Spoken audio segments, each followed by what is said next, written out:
Conflicted Mark Carney, the Canadian PM with so many conflicts it could absolutely rock Canadian politics, as well as all of the trade negotiations going on with the US. Hi, my name is Ross McLean. This is the McLean Chronicles. I'm former law enforcement close protection specialist, work for a global Fortune 50 company, and I'm always out to give you a little bit of insight and talk about some of the things from a different angle than you'll normally hear on other channels or podcasts. What I want to talk to you today about is conflicts of interest in Mark Carney. You know, he's been a strange one. His history, the Bank of England, his work with China, his misleading the Canadian people when he snuck in on the election. It's just crazy. I've got other videos on my channel you can watch to see about that. But here's the latest info. The ethics commissioner has finally come out saying, yeah, he's got lots of conflicts.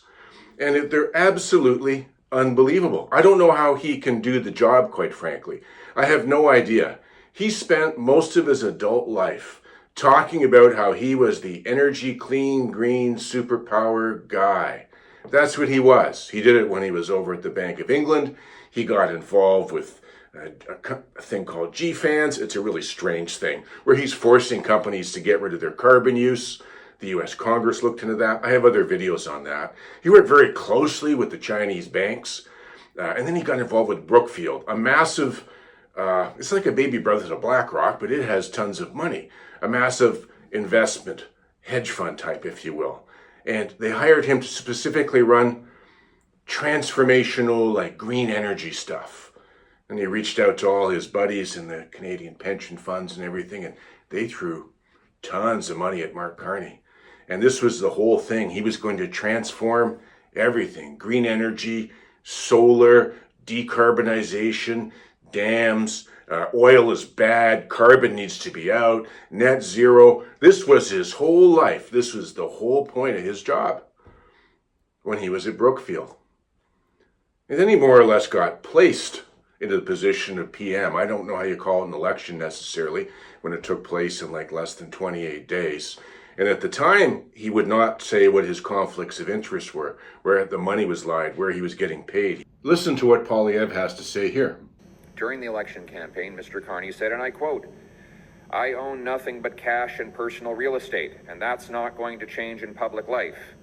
Well, it turns out, while he said that, he knowingly owned 574 stocks and deferred profits and stock options in Brookfield and other companies. He kind of used the rules to skirt around that. Well, now we know. He's got a ton of conflicts. So Mark Carney has a problem with being deceptive when it comes to dealing with the Canadian people and talking about his personal finances and what conflicts he may have. Pierre Poilievre, the head of the opposition, is saying it. Listen to what he says here. One, that Mr. Carney was not upfront or honest with Canadians during the election. He made numerous false statements he would have known were false when he made them. But what's really crazy about this is his whole platform is the same as what his position was at Brookfield. The relationship with the US is over. We're going to become a new super energy economy, the new clean. Carbon is what you have to do. I can't tell the difference between Mark Carney, the PM, for myself anyways, and Mark Carney, the new green solution guy, working at Brookfield. I don't see any difference. Yet he retains, we don't know the size of it. I'm going to guess it's pretty big. I'm going to guess I'd like to have that amount of money. Maybe we could hear what it is. Big financial interest in Brookfield. While he's setting all the policies and transforming Canada into something that he was doing with Brookfield all the time. So normally when you've got a conflict of interest, you're not allowed to even discuss it. You're not allowed to vote on it. You're not allowed to say anything about it. That's how it's been. That's how it is for municipal politics all the way up to federal politics. If you got money in the game, you can't be talking about or doing the legislation. Pierre Poilievre goes on to say that he's got a myriad of conflicts of interest with all of his investments, but he's certainly tied financially to Brookfield with his options.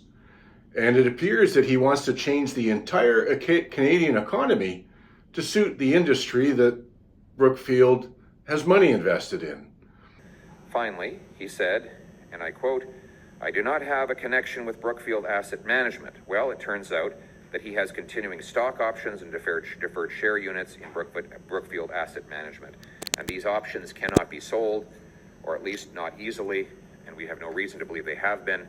So when he said that he had no connection to Brookfield, he was stating a patent falsehood. You can't be talking about it, but everybody seems to be saying, oh, he just won't talk about it in the House, and he won't introduce legislation. But he doesn't have to. He stands on TV everywhere to the nation saying what he's going to do. He's going to do all the stuff that he did back at Brookfield. So everybody in his government knows it. They all know what way he's leaning. They know that Brookfield is a big partner in doing it. Heck, the guy they brought in, he's appointed to do his screening. Okay, a guy by the name of Michael Sabia, I think it is. He was the big wheel at the Quebec pension fund. And he's done massive multi-billion dollar deals with Brookfield, this guy. This is the guy who's going to be his screening to make sure he doesn't say too much about Brookfield. I mean, it's unbelievable. And we're supposed to trust him to make sure he's not doing anything. Well, I think when you're standing there screaming out, I'm going to change your whole country, I'm going to keep the oil in the ground in Alberta, more or less what he's saying, and I'm going to make it all green, and that just happens to be what your position was at Brookfield, I don't see how that's not, on the face of it, the biggest conflict of interest in the history of leaders in countries, I think, outside of actual dictators and, communist countries and stuff like that. But that's where we're at. And that's the guy who is not really making the deal with the U.S. This is who the U.S. has to deal with. A guy who's got massive financial interests. It's one thing to say just that you have some options, but there are other things that come with options, right? You can write all kinds of things into them, but what it takes to gain them, how much they are, what the money is, different things can be tied to them. So for Carney to say that he's not conflicted, there is a cornucopia of conflicts of interest in these investments, like we have never seen before from a Canadian Prime Minister. For him to go out there and say he's changing the world to green when that's exactly what his position and his investments were. We haven't even talked about his wife yet. She's into all the green stuff too. I'm not a lawyer on this, but I know the political parties all have lawyers. I know there's lots of people fighting for democratic rights and things like that who are constitutional lawyers. I think somebody really needs to get on this. And we need to come to something. I don't see how you can do the two things together. Do you? Let me know in the comments down below. Send me a message. Thanks for listening to this. I just do not understand how it works like this. This is crazy. Thanks. Like, subscribe, follow me. Let's try and get some decency back into more sanity back into our lives. This is Ross McLean for the McLean Chronicles.